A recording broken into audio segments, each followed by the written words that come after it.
And for one thing that I see with animism and what I know now with the scientific world and stuff like that, we're all connected. The energy, Mm-hmm. somehow we make that connection. Right. But we don't really open ourselves up. Mm-hmm. Just like I was saying, I have to remember who I am looking in that mirror.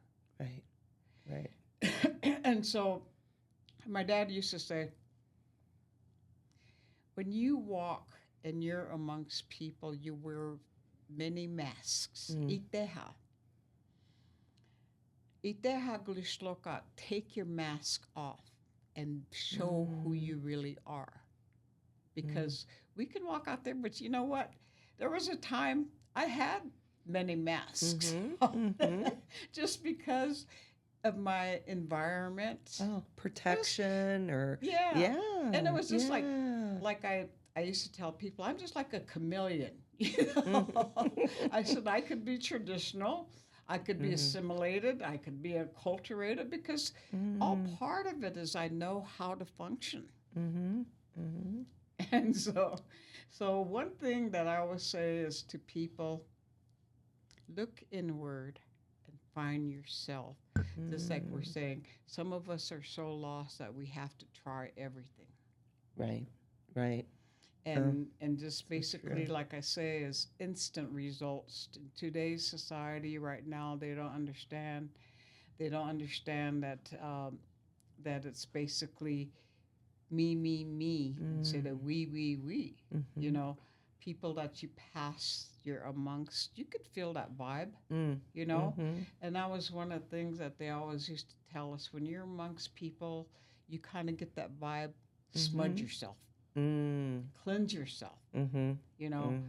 And there was a time growing up in my younger days when we used to go to powwows and to crowds, we had a smudge. They'd smudge us as they say our prayer, but they always used to put a leaf of a sage in our shoe Oh, okay. Yeah. because, well, in those days they didn't have words like nichmuchakte, which means there's somebody's gonna put bad medicine on you, hex you, or curse you. So those are just some of the beliefs, and Yeah. and in my early 20s, this is just pure nonsense. But you know what? Our ancestors, our elders know Oh, what they're yeah. talking about. Yeah. We Yeah. just cannot put it into words, and like everybody could probably speak eloquently with the poems and all that. Hell, I don't know how to do that.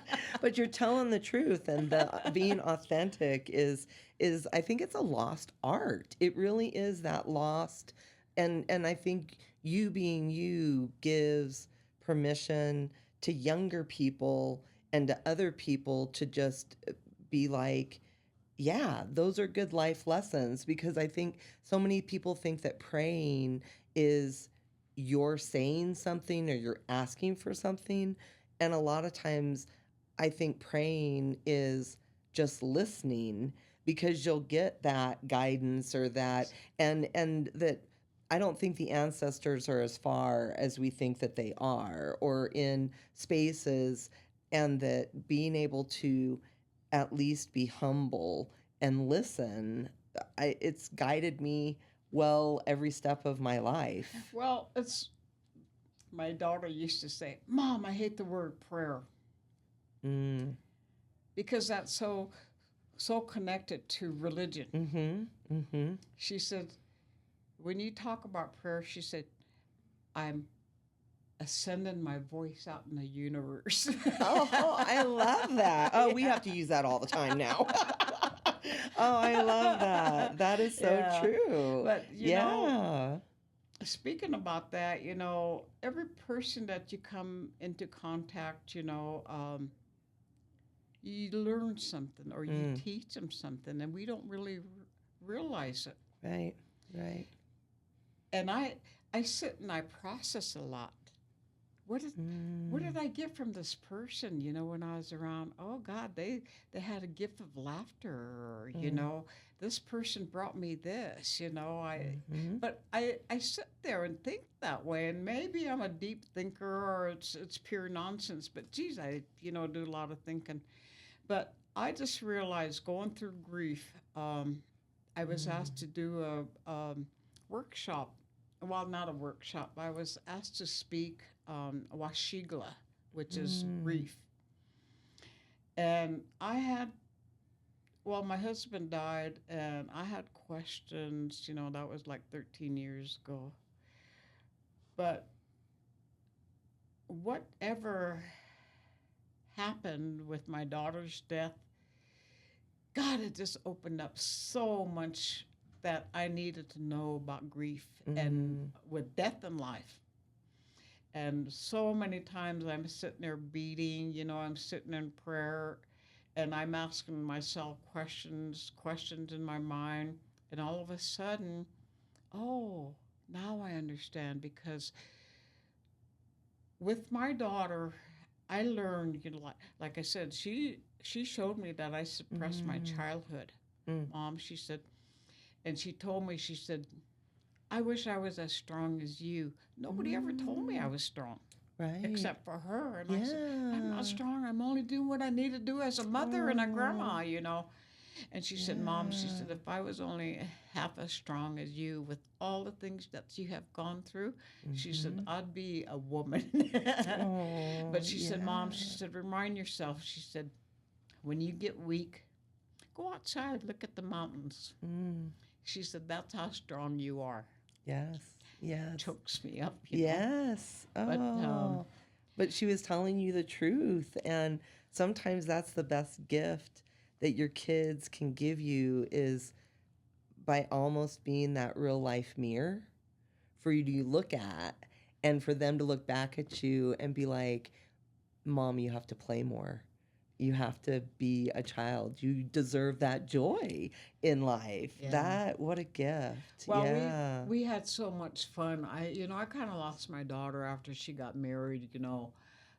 She was married for 11 years, and I really kind of Mm, hardly had any contact with her. yeah.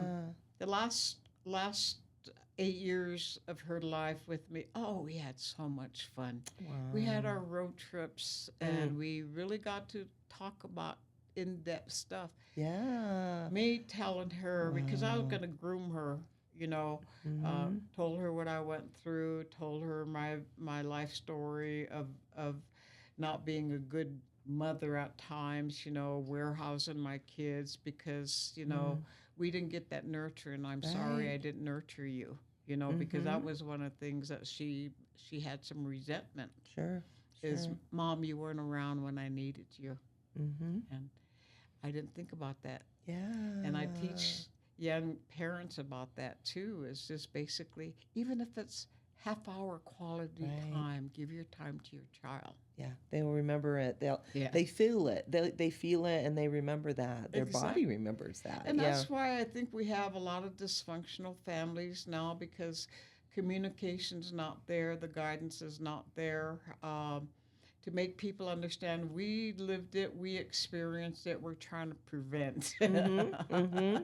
Oh, yeah. I mean, you can see those cycles start up right away. Like once you identify it, and like I think sobriety has been so important because that's something that, like, at least with me and Scott, I was then able to see, oh, well, that's what my dad did. That's what my dads did do. It's a That's norm. that's what yeah, Yeah, it it's was a just norm. the Yeah. norm and then, unfortunately then there's the shame and the guilt that something is wrong with you or you're not strong enough and so then the family starts to hide it and then those secrets just start to grow other secrets and it's just, mental health and trying to encourage people to get the help where they can. But then so many times I also see that like Western culture and therapy is maybe not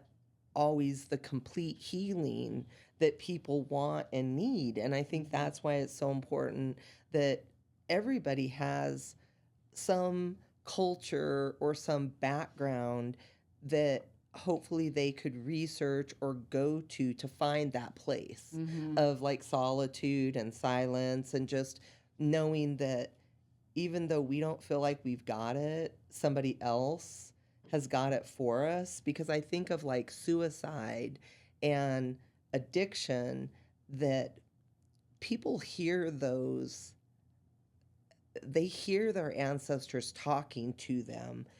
They just don't know how to reach out for the help to support the other parts. Like that's where Yes. people are like, "Oh, somebody's an addict. They don't care. They don't care." And I'm like, "You've never known an addict then, because you have great periods of lucidity that you're like, what am I doing to myself? This is horrible." And I think there's so much shame that there's not those safe spaces. And I can see how coming back to culture and coming back to language and songs, it's something that Western medicine or therapy is never going to be able to heal and do. And so those are kind of like thinking about those spaces and promoting that more. And like when Mm-hmm. you talk about like natural medicines and medicinal medicines, Mm-hmm. I know you've really dedicated a Yes. large part of your life to teaching people about that as well. And Well, what did Unchimaka give us? Everything should sustain us. I mean, that's the way mm-hmm, I think about the water, the plants, the trees, everything, the oxygen that we get. right. But one thing that we are so ungrateful for in nowadays, we never stop to think that the sun is giving us vitamin D. Mm, Some of the vitamins that our body needs, it's all right. over. It's all here. Huh. And we have not taught our people about that. There's just a few that are herbalists and they kind of know all that stuff. But the sacredness behind everything. Yes. Yes. And that sometimes It's those plants live together. And just the exactly. like the I'm just, being a biology nerd, but it's so magical. And it's like people are, "Oh, things aren't magical." I'm like, "Yes, it is. Nature is magic. What are you talking about? Look what we've done to this planet." And yet here she still is, trying to give us substance and everything. And yeah, so did your dad or did your who kind of taught you all about plants? Yes, Yeah. yes. And just like even now, but you know what? It's not some of the some of the things that our ancestors used to survive with ailments and stuff like that, the health department doesn't okay. Or like even Mm. to have a medicine man come into the hospital room Oh yeah. to pray and to smudge, or I mean, we all Mhm. have things, but just like even and I'll use this for an example, cedar berries. Mhm. My grandma, she was a grandma by marriage. Her name was Sarah Little Spotted Horse. She was a great-granddaughter of Sitting Bull.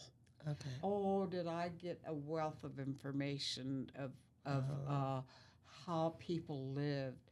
Mm. I asked questions about from the time that the courtship, Mhm. and Right.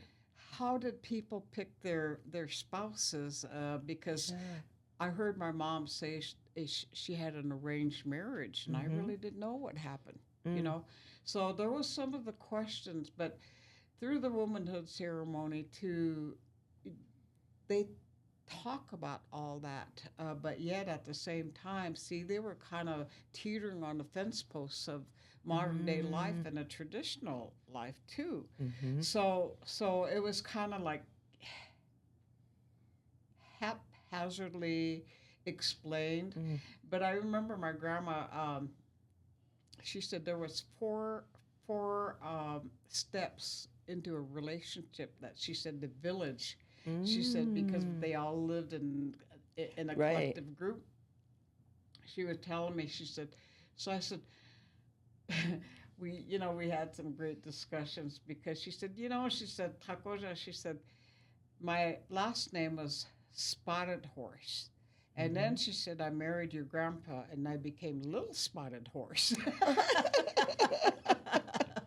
But anyway, we were talking Yeah, about relationships yeah. because it started out with her telling me, she said, "Nihingana kukiha, your husband's really a nice man." Mm. She said, "Do doske ataya he, how did you meet him?" And so I was telling her, I said, "Yeah," I said, "we worked together." But see, the thing about it was Mm. my husband is considered white. He's Welsh Oh, and English. okay. Uh-huh. Uh-huh. But uh, we were talking, well, that goes to part of the, uh, I guess, the physical, the mental, Mm-hmm. physical, whatever. I met my husband through work. Okay. He was a police officer and he got involved with our youth project, when we Oh, started. yeah. And I guess he took a liking to me, but I kind of had my distance and stuff. I didn't trust men after my Mm. first Mm. husband. I didn't really trust. Yeah. I told him, I said, if you want to be with me, I said, spend some time with my mom. She'll teach you. Oh, yes. So Yes. anyway, he did. Yeah. He Oh, did. I said, nice. That's great. Yeah. you're going to have to accept me for Mm-hmm. who I am. I'm not going to change my ways. Right. Right. Yeah. I'm not going to be subservient or whatever. Yeah. But so anyway, I was explaining to her about that. I said, I said, Grandma, he really is a real nice man. Mm. Mm-hmm. I said, he took two kids that weren't even his, Mm. under his wing. Yeah. And I said, he treats me like, I'm on a pedestal. Mm-hmm. Oh. I said, because he knew that I was sacred. Right, right. So Yeah. that's how he And you can treated just me. feel that. You can tell if it's fake or if it's Yeah. real or just yeah. But Oh, that's beautiful. I said, I would never ever get into a relationship. Well, of course, who wants me? I'm old now, but Oh. Oh my gosh, you're but, like 75 is the new 55. That's for sure. I'm like, yeah. yeah, but no one Ah. can fill his shoes Mm, to me yeah. Yeah. because he was everything that I Mm, wanted for a partner. yeah. Yeah. So anyway, my grandma was Oh. talking to me about the 4 steps of courtship and everything else, and I said, geez, everybody knew your business? I was gonna say I grew up in a little small town, and when you were like the 4 steps, like everybody knew, I was like, oh my god, yeah, Yeah. oh, that's But great. I had teachings of what they did, with the umbilical cord when, Oh, when a right. child is born and what you do Mm-hmm. with that, the meaning behind it, and how the whole Which village. is so beautiful. That yeah, I mean, oh, there's so much that I mean, every 365 days that we have, I could have one topic and talk about it. yeah. Oh, I mean, that's how you keep, like there's so many young people that they're like, where do I go learn this? Who do I follow? How do I get this? Because they know that they're missing something, and I don't think they're gonna find it on their iPhones, No. like what you're looking to do with the Muskeg group and everything. If you could talk a little bit more about that, because I think it's so. Is it for like a certain age of woman, or like how does that come together? I guess even. I don't really know. I think that's for us elders to discuss because, like I say, Mm-hmm. if it's going to happen here in Denver, we have so many different tribal elders. Mm-hmm. So, how do we want to work it to say what do we want to do as Right. elders? But I think one of the main things for me is really teach. Mm. Teach not the physical aspect of life, but the mental, the Mm. spiritual aspect. And I don't know, because as I look around living here in the Denver metro area over 35 years now, Mm-hmm. um, we're also colonized. Mm-hmm. Some of them, like you heard about the boarding school, the Mm-hmm. adoptions, they lost Yeah. connection. Right. So, how many of us retain a lot of that information that's meaningful? Mm-hmm. Mm-hmm. I don't know, but I see Rick reaching out now to have a meeting, Mm-hmm. and Mm-hmm. I'm kind of excited.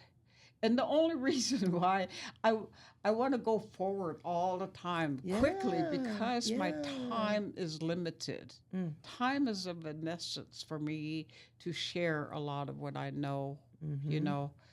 And Mm-hmm. so I'm just happy, I mean, a lot of things that I do is just on my own. I don't get paid for nothing. That's my volunteer Yeah. because that's how committed I am. Mm. Mm-hmm. So Mm-hmm. I don't know what's going to happen. I'm Yeah. excited to hear. I also have in back of my mind because I've been working with a lot of Native American tribes and in several of my jobs. When different tribes come together, Mm-hmm. there's I don't know what the right word uh the fighting, the bickering. Mm. Who's better or who's Right. taken over? Those tensions, because Yes, yes, it's it's really, touching. I mean, the one thing that the government can do really, really good is to instigate tensions between different groups. Yeah. And Yeah, that's what I I believe that. always try to remind people that, like, don't do the things that the government wants you to do, because they know that we're so much weaker, divided. And but it's so hard because you're talking about hundreds of years of that trauma. Well, we don't But know yeah. compromise. Mm, mm, We don't know compromise. And I've learned that, just like I said, in a way, I was probably a token Indian for the federal government at some of my jobs, but I diffused a lot of situations out hmm there. Maybe I'm good. Maybe that's my Yeah. gift, Well, but I and don't. you were in probably the belly of the beast in a lot of times, and you were able to navigate that. And that's huge information and knowledge that so many people today are still wanting to know how to operate in these spaces and Mm. with the government where it's at and everything. But I think it is so important and exciting to just have these conversations. And I Mm. think you're going to be great at it. And just, I think where, like, when we talk about the American Indian Cultural Embassy and that initiative, and where, like, that could serve as a space or educational space or just different areas to kind of do some of this work, because I think that's one of the things too, is that there's limited places for people to gather, and trying to expand that. But you were one of the early supporters and advocates for the American Indian Cultural Embassy. And I guess if you wouldn't mind talking a little bit about kind of your thoughts or your visions around it, just knowing that it's very early in the process, but that we're just trying to hear from everybody about what their dreams are about it, because I think everybody's voice is so relevant. And if we don't honor everybody's voice, it's going to be harder to come to consensus. I I'm really excited. I don't know. I'm just remaining positive, and I think we need to push that amongst the people that are working together to make this happen. Um, we, I am eager to share our culture because of the dying culture. Our language is dying. Our sacredness of ceremonies that I know from my experience and everything, the way it was, Mm, the purity of our ceremonies and what I learned because, well, for example, I can probably say I know using Sundance as an example. We were taught.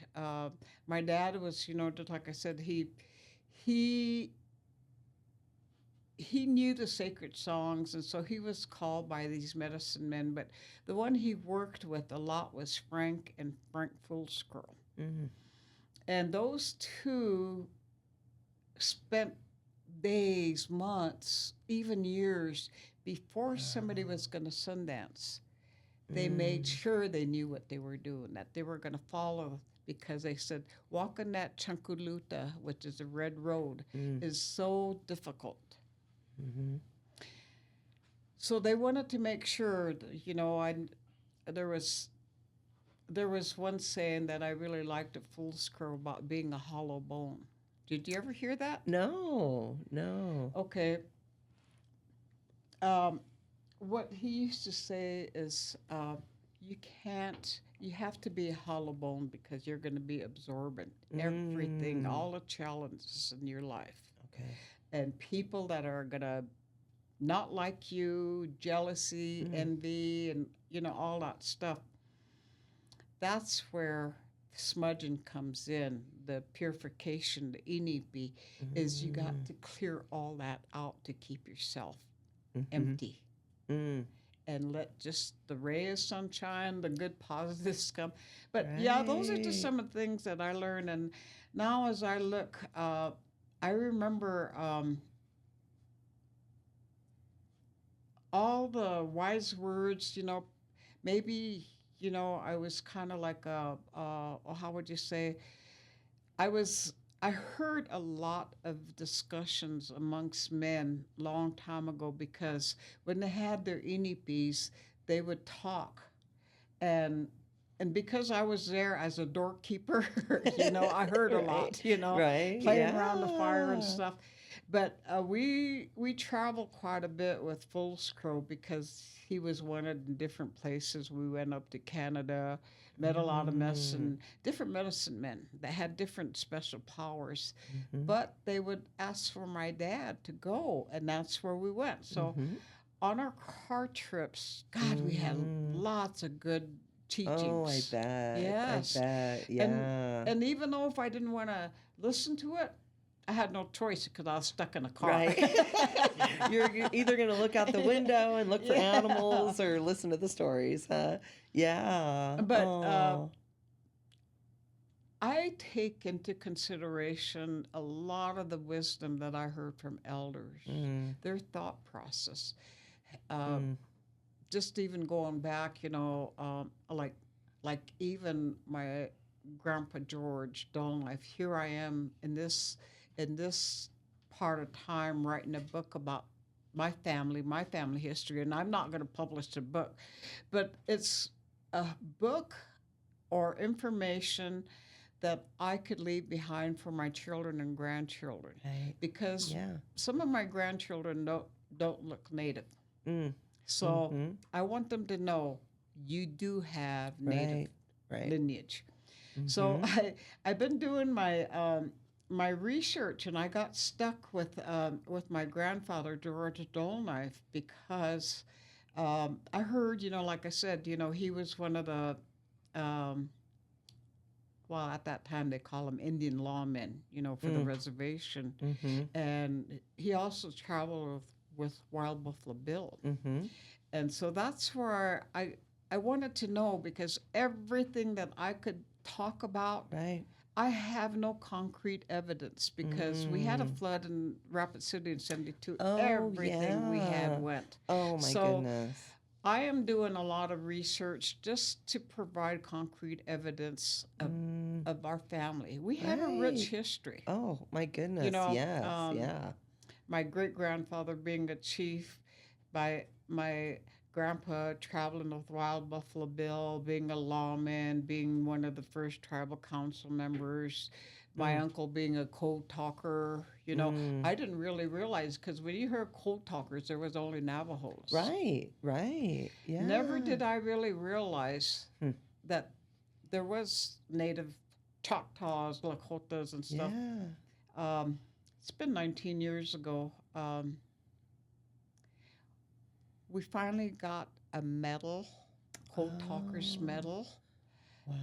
of my uncle's, and he's been long Mm. gone. 47 years later, he was Wow. It acknowledged. was acknowledged. Yeah, Oh, But a great service. Wow. they gave that medal to us, and it really made me do a lot more research. I Mm-hmm. mean, everything, it just keeps popping up, Yeah. and I Yeah. go further and further. And It's like once it, they start talking to you, you're like, oh, now you're sending me over here. Now you're sending like the yeah, research in it. It's exactly. The so, yeah. research is just Yeah. basically, but I want to leave a lot of concrete evidence Mm-hmm. because I can tell you some of the things that happened. My dad was a Goodwill ambassador way back in the early 60s. Oh, And he okay. traveled to different places. He even got to go, Wow. well, he was invited by Elvis Presley to Graceland. Okay. Oh my goodness. Wow. And we had pictures. And Yeah. that all went in a flood. But Oh. Elvis Presley invited them to Graceland because that was first thing I remember my dad saying. He said, "Yeah," he said, he just had the song Jailhouse Rock. Okay. Yeah. He said he sang that song to us, and then he Oh. said he sang an Indian song to him in his Mm-hmm. home. And I always remember him saying that they had a drink that was pink. He was talking about pink lemonade. Oh. Well, that's truth. Yeah. Yeah. But Oh. some of the stories, like I say, Wow. he traveled. There was a time, I guess, one of the cardinals had asked him about Oh. Indian religion, Uh-huh. and that we were practicing the dark side of whatever. Oh. And my dad said, I listened to him, and he says, he says, you're talking about us worshiping the sun. There's a higher power there. Mm-hmm. Your church, your beliefs are you were talking to a snake. True. So true. Oh my gosh. I would have loved to have heard your dad talk about it, Oh 'cause yeah. I would ask all those questions after Mass and I would get in big trouble. I would get in big because I'd be like, why is this? And yeah, but oh my goodness. Yeah.